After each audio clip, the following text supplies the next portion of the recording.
మీ ఎలాంటి వ్యాపార ప్రకటనలకైనా వెంటనే మా ఛానల్ సంప్రదించండి. అందరికీ నమస్కారం. ఈరోజు మన స్టూడియోలో ప్రముఖ ఆధ్యాత్మికవేత్త, జ్యోతిష్య వాస్తు పండితులు బ్రహ్మశ్రీ డాక్టర్ గుండెపూడి శివ సుధీర్ శర్మ గారు మనతో ఉన్నారు.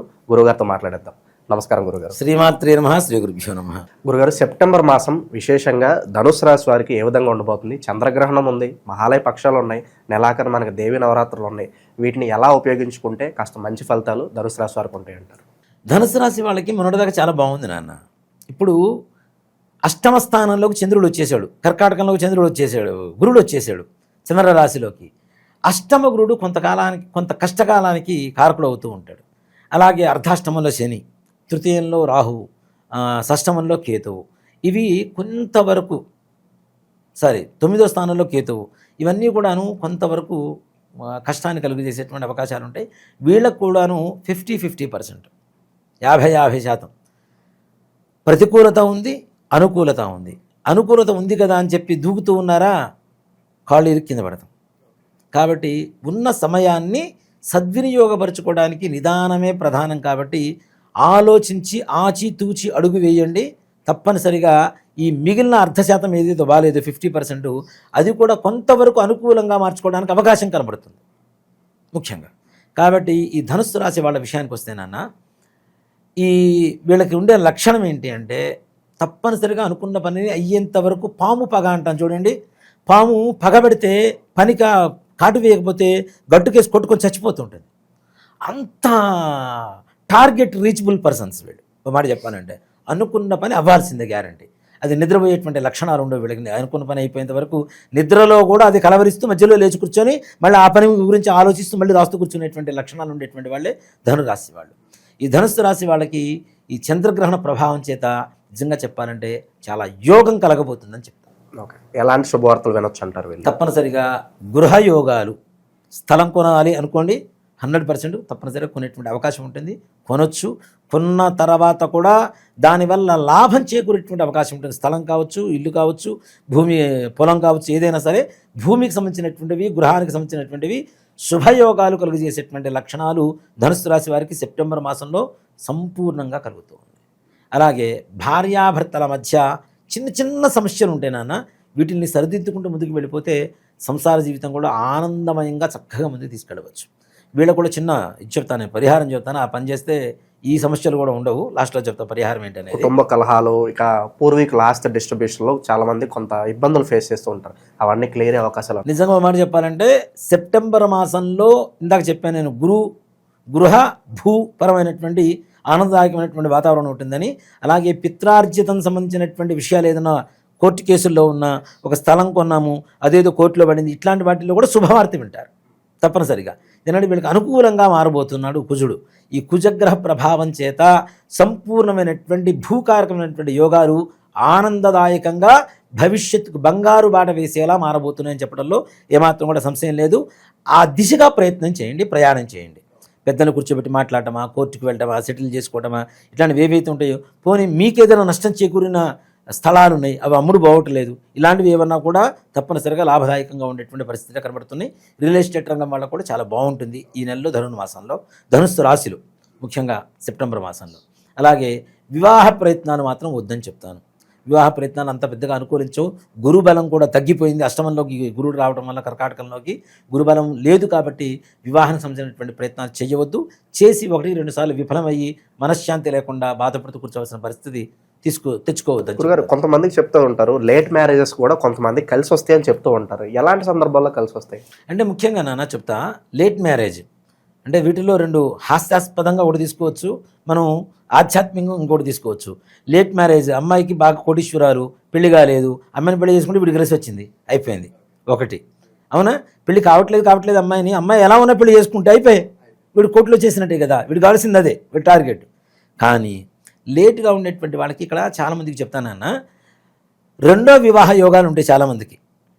అసలు మొట్టమొదటి పెళ్ళే కాలేదు, 2వ పెళ్ళి ఎట్లా అవుతుందని ఒక బాధతో, ఆలోచనతో చాలామంది ఉంటారు. వీడు చెబుతుంది తప్పు, బ్రాహ్మణుడు చెబుతుంది, జ్యోతిష్ చెబుతున్న తప్పు అని. లేట్ మ్యారేజ్ చేసుకున్న తర్వాత ఫస్ట్ బ్రేకప్ అయి మళ్ళీ సెకండ్ మ్యారేజ్కి వెళ్ళడం అనేది కూడా జరిగేటువంటి అవకాశాలు కూడా ఉన్నాయి. ఇక్కడ లేట్ మ్యారేజ్ అవ్వడం అనేది ఎందుకు అంటే, కరెక్ట్ అయినటువంటి జ్యోతిష్యుడి దగ్గర వెళ్ళటానికి భగవంతుడు నీకు టైం ఇస్తున్నాడు. ఆ టైం నువ్వు సద్వినియోగపరచుకోకుండా నువ్వు తొందరపడి లేట్ అయినా సరే తొందరగా పెళ్లి చేసుకుందాం అని చెప్పి పరుగులు ఎత్తావా కష్టాలు పడవలసిందే. ఈ లేట్ మ్యారేజ్ ఎందుకు అవుతుంది అంటే నీకు ఏదో మళ్ళీ రెండో వివాహ యోగం జరగబోతుంది కాబట్టి ఇలాంటి ఈ ఫస్ట్ మ్యారేజ్ లేట్ అవుతుంది కాబట్టి తగిన జాగ్రత్త తీసుకో, ఒక జ్యోతిష్యుడి దగ్గరికి వెళ్ళి నీ జాతకం చూపించుకో, దాని దగ్గర పరిహారాలు చూపించుకో, చేయించుకో అని చెప్పడమే భగవంతుడు మనకి ఇస్తున్నటువంటి ఇండికేషన్. అది ఆ ఇండికేషన్ మనం ఖరారు చేయకుండా పక్కన పడేసాం అనుకోండి ఏమవుతుంది? గురుగారు ఇప్పటికీ చెప్తూ ఉంటారు పైన కనుక 2 సుడ్లు ఉంటే 2 పెళ్ళిళ్ళు అవుతాయి అని చెప్పి బయట ప్రస్తావన, అది వాస్తవాలు ఏంటంటారు దానిలో? పిచ్చి మాట నాన్న. అవి తలలో ఉండేటువంటి సుళ్ళకి ఎలలో జరిగే పెళ్ళిళ్ళకి సంబంధం పెడతామంటే కరెక్ట్ కాదు కదా. అంటే ఏదో పిల్లలు చిన్నప్పటి నుంచి చూస్తుంటారు 2 సుళ్ళు ఉన్నాయి 3 సుళ్ళు ఉన్నాయని, అట్లాంటిది ఏం లేదు, బాధపడాల్సిన అవసరం లేదు, దాని గురించి బాధపడాల్సిన అవసరం లేదు. అవి వ్యక్తిగత జాతకంలో తెలుస్తుంది. అసలు వివాహ యోగం ఎందుకు ఆలస్యం అవుతుంది, ఎప్పుడు అవుతుంది, ఎలాంటి అమ్మాయి వస్తుంది, ఏ రంగు అమ్మాయి వస్తుంది, ఎలాంటి పర్సనాలిటీ అమ్మాయి వస్తుంది, ఎలాంటి మనస్తత్వం ఉన్న అమ్మాయి వస్తుంది, ఎలాంటి ఉద్యోగం విద్య కలిగినటువంటి అమ్మాయి వస్తుంది, అది కేవలం వ్యక్తిగత జాతకంలో మాత్రమే తెలుస్తుంది. రెండో వివాహ యోగం ఉంటే దానికి పరిహారంగా ఏం చేసుకోవాలనేది కూడా తప్పనిసరిగా రెండో వివాహ యోగం ఉంది నాన్న, దాన్ని తప్పించవచ్చు, దాని పరిహారాలు ఉన్నాయి. భగవంతుడి సృష్టిలో ప్రతి సమస్యకి ఒక పరిష్కారం ఉంది.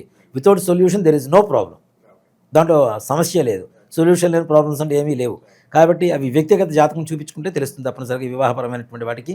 వివాహపరమైనే కాదు ఏ పనికైనా సరే వ్యక్తిగత జాతకం మీద ఆధారపడటం అనేది మంచిది. గోచారం అనేటువంటిది కొంతవరకు దాని మీద ప్రభావం చూపిస్తుంది. కాబట్టి మేము గోచారం చెప్పం మా దగ్గరకు వచ్చినప్పుడు కూడా జాతకాలకి. వ్యక్తిగత జాతకం ఏదైతే ఉందో, గ్రహస్థితులు ఎక్కడైతే ఉన్నాయో, ఆ మహర్దశలు ఏవైతే జరుగుతున్నాయో వాటిని బట్టి చెప్తాం. కానీ ఎవరైనా గోచారాన్ని బట్టి జాతకం చెప్పి పంపిస్తే నేను దేనికి, ఇంకో వాళ్ళు దేనికి, ఇంకో జ్యోతిష్కుడు దేనికి? కానీ పంచాంగం చూసుకుంటే వాళ్ళే చదువుకోవచ్చు, అయిపోయింది కదా. పంచాంగంలో ఉన్న మొత్తం వాళ్ళకి జరుగుతూ ఉంటే ఇంకా జ్యోతిష్కుడికి పనే లేదు, పంచాంగకర్త ఒక్కడికే పని కదా. సో కాబట్టి వ్యక్తిగత జాతకం చాలా చాలా అవసరమైనటువంటి విషయం అది. అలాగే రైతుల విషయానికి వస్తే పర్లేదు, బాగానే ఉంటుంది వీళ్ళకి. విదేశీ ప్రయాణం వాళ్ళకు కూడా ఈ సంవత్సరం ఈ నెలలో, ముఖ్యంగా సెప్టెంబర్ నెలలో కొంతమేరకు అంటే ఒక 65-70% వరకు ఇక్కడి నుంచి వెళ్ళడానికి అవకాశాలు ఉంటాయి. మిగిలిన 30% అడ్డుకునేటువంటి అవకాశాలు కనబడుతూ ఉన్నాయి విదేశీ ప్రయాణ విషయంలో. ప్రభుత్వ ప్రైవేటు పరమైనటువంటి ఉద్యోగస్తులకు కూడా ప్రమోషన్స్ అయితే రావు, కానీ ఉద్యోగంలో మంచి కీర్తి ప్రతిష్టలు మాత్రం ఇనుమడింపజేసుకుంటారు, మంచిగా పెరుగుతాయి. మంచి బాగా చేస్తున్నాడు, మంచి ఉద్యోగం చేస్తున్నాడు, మంచి పని చేస్తున్నాడు, హార్డ్ వర్కర్ ఇతనికి అంటే బెస్ట్ ఎంప్లాయీ అవార్డ్స్ అంటుంటారు చూడండి, అలాంటివి కూడా వీళ్ళకి వస్తాయి. కానీ ఎంప్లాయీ అవార్డ్స్ వస్తాయి, రివార్డ్స్ మాత్రం రావు. అవార్డ్సే వస్తాయి, దాంట్లో డబ్బులేం రావు దానివల్ల, కానీ మంచి పేరు వస్తుంది వీళ్ళకి. అలాగే ముఖ్యంగా విద్యార్థులు, వీళ్ళు కూడా కొంచెం మందగుడిగా ఉంటారు, జ్ఞాపక శక్తి తగ్గుతూ ఉంటుంది, బద్ధకం పెరుగుతూ ఉంటుంది. వీళ్ళు కూడా తగిన జాగ్రత్తలు తీసుకోవాల్సినటువంటి పరిస్థితి కనపడుతూ ఉంది. అలాగే భార్యాభర్తల మధ్యలో కూడా చిన్న చిన్న అవగాహన లోపం ఉంటుంది, అవి కూడా తీర్చుకోవడానికి మంచి మంచి పరిహారాలు ఉంటాయి, అవి చేసుకుంటూ ముందుకు వెళ్ళడం అనేది మంచిది. సో వీళ్ళు ప్రత్యేకంగా కొత్త పరిచయాలతో ఎలా మెసులుకుంటే బాగుంటుంది, అలాగే కొంతమంది ప్రలోభాలకు గురి చేస్తూ ఉంటారు కదా, ఎలాంటి జాగ్రత్తలు తీసుకోవాలి? ముఖ్యంగా సన్నగా తెల్లగా పొడుగ్గా ఉండేటువంటి వ్యక్తులు మీ జీవితంలోకి రాబోతున్నారు. ఇట్లాంటి వాళ్ళు ఈ సమయంలో రావడం మంచిది కాదు. అలాంటి వ్యక్తులందరూ మంచివాడు కాదని చెప్పడాలా నేను. ఈ సమయంలో మీకు పరిచయం అయ్యేటువంటి ధనురాశి రాశి వాళ్ళకి పరిచయం అయ్యేటువంటి వాళ్ళు సెప్టెంబర్లో మీకు అంతగా భవిష్యత్తుకి కీడు వాటిల్లేటువంటి పరిస్థితులే ఉన్నాయి, కానీ వాళ్ళ వల్ల మంచి జరిగేటువంటి అవకాశం లేదు. కాబట్టి తగిన జాగ్రత్తలు తీసుకోవడం అనేటువంటిది సూచించదగినటువంటి విషయం. ఇంకా విశేషంగా చంద్రగ్రహణం తాలూకా ఇంపాక్ట్ నుంచి తప్పించుకోవడానికి, అలాగే జీవితంలో కూడా సరైన నిర్ణయాలు సరైన సమయాల్లో తీసుకోవాలి, అలాగే అలాంటప్పుడు మన జీవితం బాగుంటుంది. అలాంటి సామర్థ్యం రావడానికి విశేషంగా ఏమైనా పరిహారాలు ఉంటాయి గురు? ముఖ్యంగా కుటుంబపరమైనటువంటి సమస్యలు తీరడానికి ధనుస్సు రాశి వాళ్ళకి ప్రతి శుక్రవారం మల్లెపూలు కానీ విరజాజులు కానీ జాజులు కానీ తీసుకుని వెళ్ళి మీ ఆడవాళ్ళ తలలో తురమండి, చక్కగా ప్రశాంతంగా ఉండడానికి అవకాశం కనబడుతుంది.